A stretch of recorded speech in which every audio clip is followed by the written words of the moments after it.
Happy Wednesday. Frank Daniels, columnist with the Tennessean, here with our editorial page editor, Ted Rayburn, for our weekly examination of topics we think are of particular interest in our community. Today we're going to talk about two things. One, we're going to talk about this recent review of education schools, how our teachers are being trained, poorly or better than that, around the United States.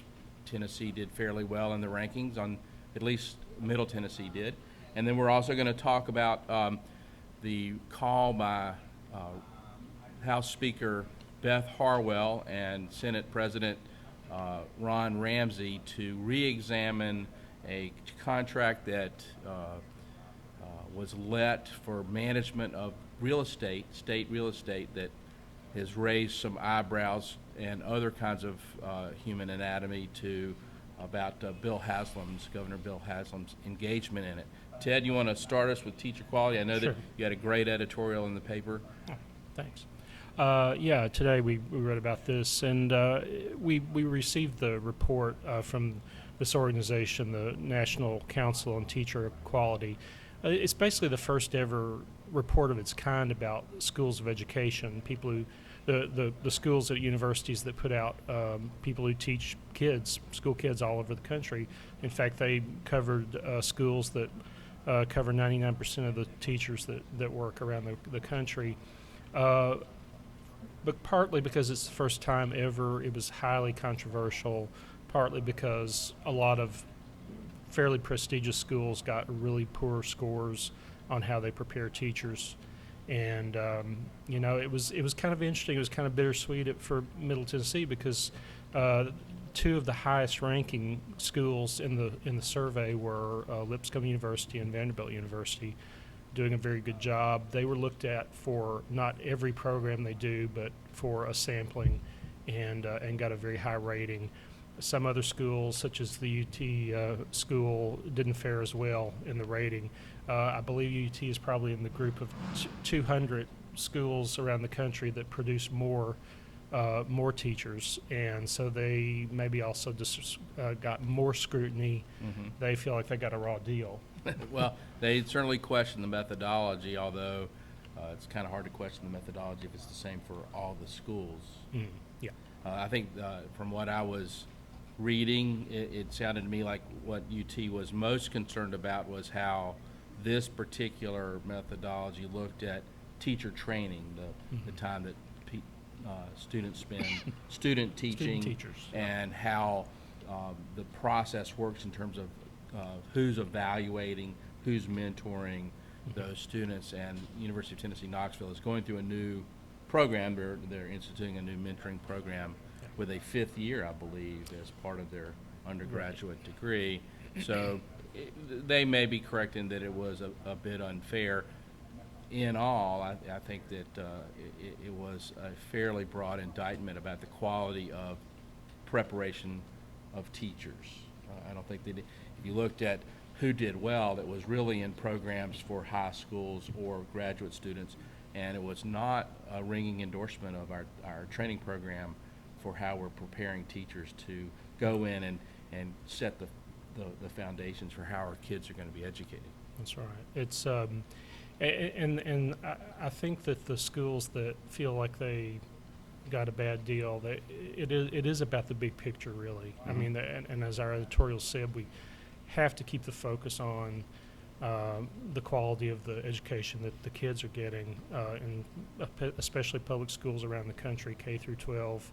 I don't think that the report condemns teachers and lays all the blame at their feet, but it certainly has to be a component because teachers are the lifeblood of the education system. So how well they do and how well they prepared should be a big difference.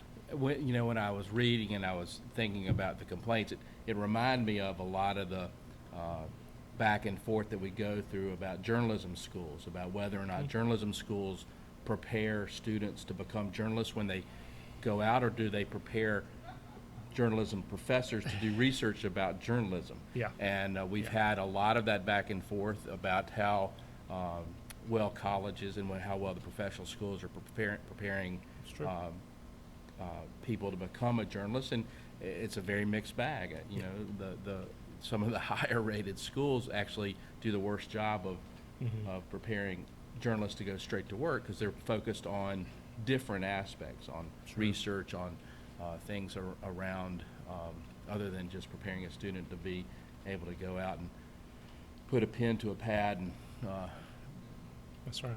ask the right questions and have the framework. So this is the first year. It took a long time for the group to raise the funds and get enough momentum to get out.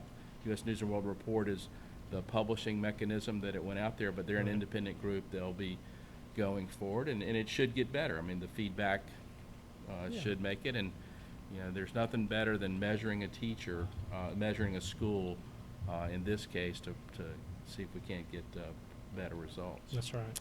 The other thing we want to talk about today was the response that the two leaders of the legislature had really to complaints about the fact that this large contract to manage our state buildings seemed to have a little fishy smell to it. Yeah. This Chicago-based group was initially signed up by the Tennessee government for a $10 million contract to do consulting work about leasing and real estate contracts for the state.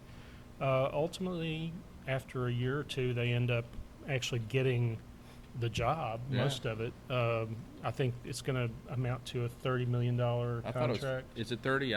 For some reason I thought I'd seen a $50 million number, well, but it could be. I mean, it was a lot of money to manage our state buildings, and and some legislators are concerned that, like Bill Ketron, I think State Senator Bill Ketron is concerned that maybe they advise the state basically to turn around and hire them for a lot more money, and so obviously that would be certainly if you and I were consultants, that's how we would do it.